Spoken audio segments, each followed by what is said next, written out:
It was a pandemic of influenza that struck in the early months of 1918. We generally say it struck in 3 waves. So there was a first kind of mild wave in the Northern Hemisphere spring of 1918, which receded in the summer or late spring. Kind of all the dates depend on where you were in the world. And then there was a second wave which erupted in the latter part of August. And receded towards the end of that year. And then there was a third wave, which was sort of intermediate in severity between the other 2, which emerged in the early months of 1919.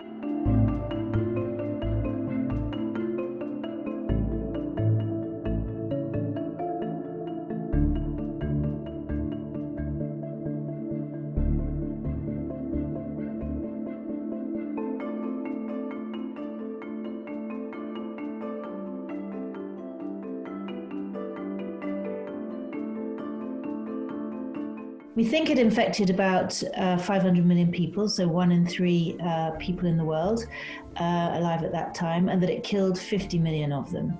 Those are the current estimates we work with, and the death toll could have been even higher because there was a big problem with underreporting at the time. They didn't have a reliable diagnostic test.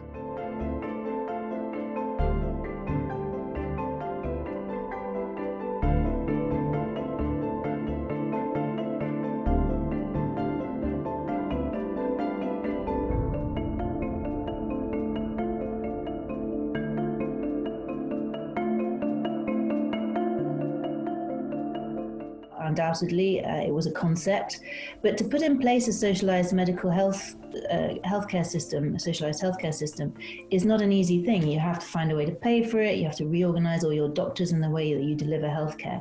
And so no country had really got around to it yet. And I think that the pandemic is what gave the stimulus to do that, because there was a realization that a pandemic was a global health crisis that you had to treat at the population level. You couldn't treat individuals, and you couldn't blame. There was no point in blaming individuals for catching an illness or treating them in isolation.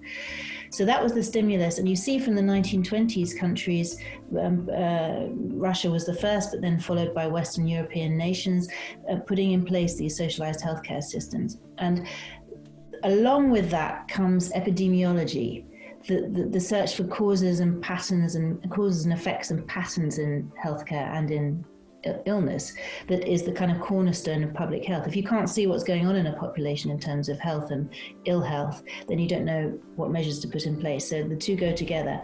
And so as a result of that, what happens is that the baseline health of populations starts to become much more transparent, much more visible.